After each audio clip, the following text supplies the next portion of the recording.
Hello mga kabibig, welcome back sa ating bagong YouTube channel. Ito ang pinakamaingay na YouTuber sa balat ng YouTube. Ako si Kabibig, maglabag-labag na ciao with evidence. Ako po mga kabibig, nakakagulat na balita ngayon kabibig kung saan sinasabi dito na aaristuhin daw si Congressman Pulong Duterte. May warrant of arrest. Kaya ang mga DDS, ang mga supporters, lalong-lalo nandun sa Davao ay sumugod sa bahay ni Kong Pulong para protektahan. In kaso may mga tanim, ano ba mga tanim tanim ebidensya ilalagay sa bahay ni Kong Pulong para lang talaga maaresto si Kong Pulong. Naku po, para nakikita natin ng pattern ba? Parang takot na talaga sila gagawa sila talaga ng hakbang para mawala talaga ang pamilyang Duterte, makulong ang pamilya Duterte, ma-impeach si VP Sara para walang makakatakbo na isang Duterte sa 2028. Nakikita na nila na medyo hindi ma-impeach si VP Sara, so ang gagawin nila para kontrolin si VP Sara, takutin si VP Sara, takutin ang mga Duterte, ay naku, aarestuhin nila, ipapakulong nila si Pulong. Ang tanong, ano bang kasalanan ni Pulong? May kaso ba? O ito kabibiga, ito yung post ni Miss Joey, nakita natin, kaya agad-agad nating vlinag dito para meron tayong impormasyon hinggil dito mga kabibig. Ito kabibig, oh. Ito yung pinost ni Miss Joey. Okay. Try natin ha. Sabi dito, allegedly, a search warrant was issued against Kong Pulong's dwelling. Related case is still unknown. Vloggers and volunteers are now in front of Kong Pulong's home in Davao City.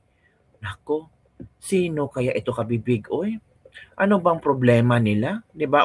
Ito ang baka sabihin niyo naman gawa-gawa ko itong issue na 'to, nakita kong post ni Joey. So meron tayong video diyan kabibig na ipapakita natin kung talagang merong mga volunteers and vloggers na nagpunta ngayon sa bahay ni Kong Pulong para i-check kung totoo ba itong may warrant of arrest si Kong Pulong at pinoprotektahan nila ang bahay ni Kong Pulong.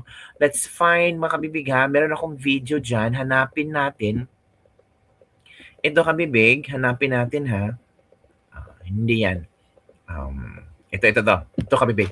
Dito tayo sa bahay ni Congressman Pulong Duterte.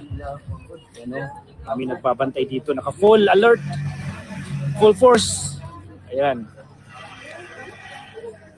So, study tayo sa mga legal requirements in the implementation of search warrant. Ooh. So, kung may mga bisita man na dumating dito sa bahay ni Congressman, kasi meron tayong mga naririnig na mga chismis. So, kung mayroon pa mga bisita na pumunta dito sa bahay ng ating butihing Congressman Pulong Duterte, so naka-full alert po dito ang mga staff po ni Congressman Pulong Duterte. Yan. Ayun. So, hindi natin alam ang possible na mangyayari. So, mas okay na nag-iingat mga boss. Let's go! Dito tayo sa bahay ni Congressman Pulong Duterte. Ano, kami nagbabantay dito, naka full alert, full force talaga, full force. Yan. So, study tayo sa mga legal requirements in the implementation of search warrant. Nako na yan na. So, kung may mga bisita man na dumating dito sa bahay ni Congressman, kasi meron tayong mga naririnig na mga chismis. So, kung mayroon pa mga bisita na pumunta dito sa bahay ng ating butihing Congressman Naku po. Pulong Duterte, so naka-full alert po dito Hala.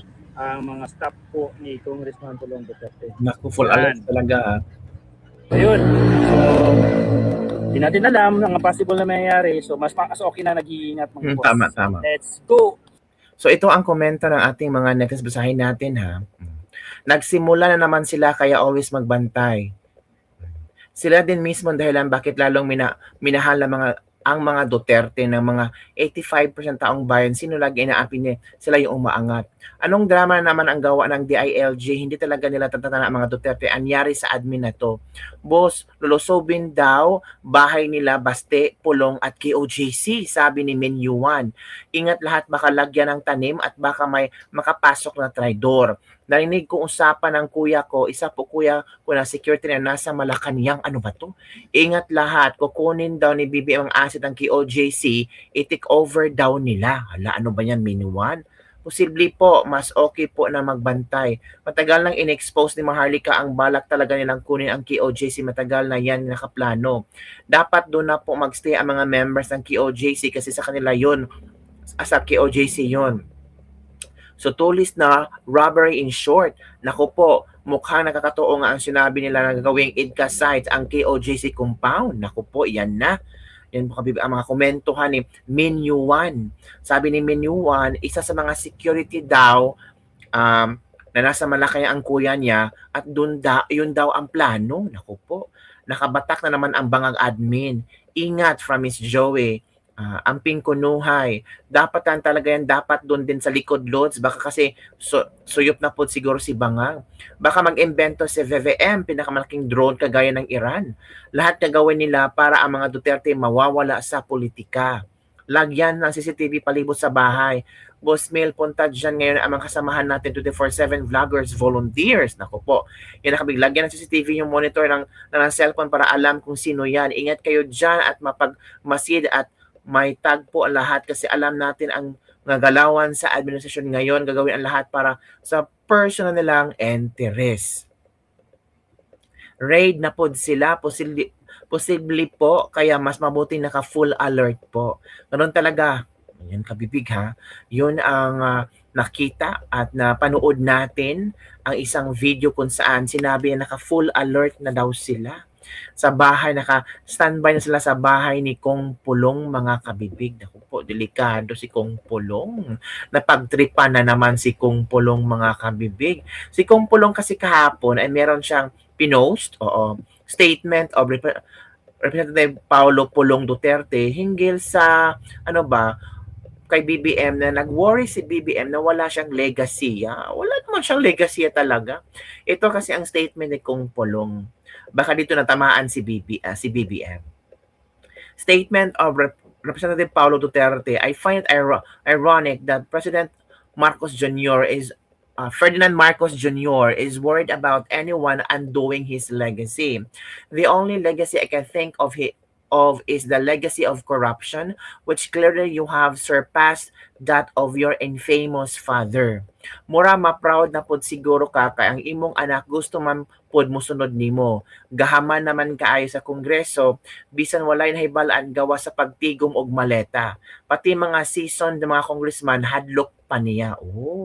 May mga mga seasoned congressman takot na kay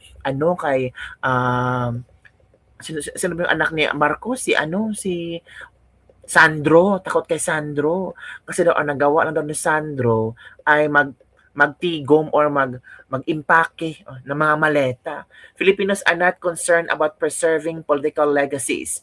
They're concerned about their daily struggles, the rising cost of living, and a government that should be working for them, not for itself. Legacy is not claimed or protected by words. It is defined by actions and ultimately judged by the people. Your legacy is your corruption, your weakness, your inability to address the simplest of problems of every Filipino, and of course, your being one and the only bangag president. Halok. Yun daw ang legacy ni BBM, bangag president. Naku po, mga kabibig.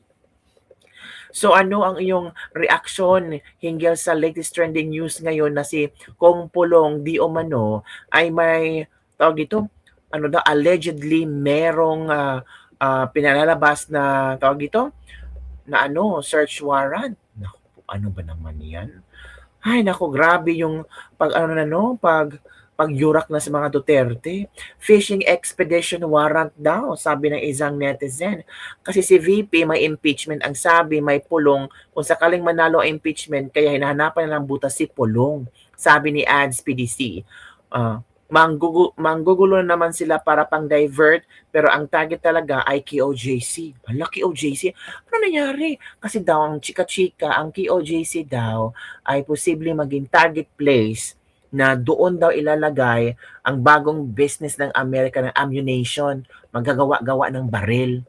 Maganda daw yung yung area na yan ng KOJC compound. Naku po, ano ba naman yan? Pero di nila ma-arrest ang mga involved sa flood control at ang House of Representatives nagkaroon ng insertion, demolition job talaga. Ano naman kabalbalan ito? Itong sindikatong gobyerno ayaw tumigil. Grabing panggigipit. Yung flood control, oy, unahin nyo. Gumagalaw na ang mga evil, pinatakpan ang flood control anomaly, nalihis sa shortage of fuel. Of course, nalihis talaga kabibig, oy. Nawala sa limelight yung flood control project. May iba kasing DCPO chief at Tagaluson pa. Di kasi nila mapaluhod si Police Colonel Muarip kaya pinalitan siguro. Ayan mga kabit. Nako, paano yan mga kabibig? Nako, awawa si Pulong, no? Nako, ano kaya? May kapalpakan naman siguro na labas kaya gagawa ng eksena doon malilihis na talaga atensyon ng tao para hindi sila ang topic. Grabe, no? Grabe, parang ano sa palagay yung kabibig?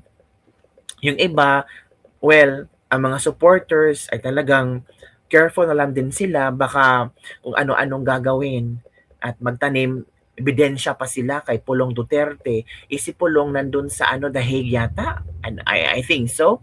Siya kasi ang nakatoka na magpunta kay Pangulong Duterte or nakabalik na ba si Pulong sa Pilipinas? Hindi pa natin alam yan kabibig. Baka later ang magbibigay ng update.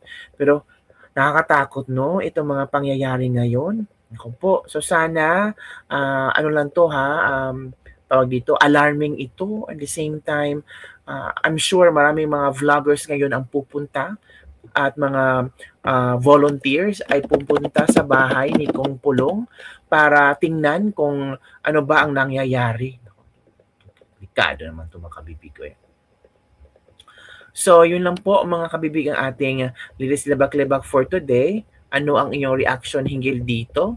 Salamat po mga kabibig. Ay nako, grabe mga kabibig. Hintayin natin ha kung ano pang susunod na balita.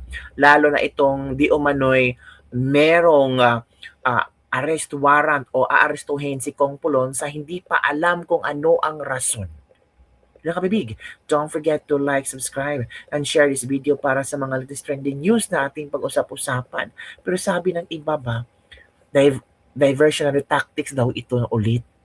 Baka dahil may bagong sasabog na issue na related sa mga asawa, kaya kailangan nilang pagtakpan at uunahan. Unahin daw si Pulong. Ay, iwan ko kabibig ko, nakakagulo talaga. Ang daming problema ng pamilyang Duterte, no? Hindi sila tinatantanan ba? Every month, every week, dapat talaga mag-trending ang mga Duterte at talagang sisirain talaga ang pangalan nila. Yun lang kabibig. Don't forget to like, subscribe, and share this video. Bye everyone. See you next time.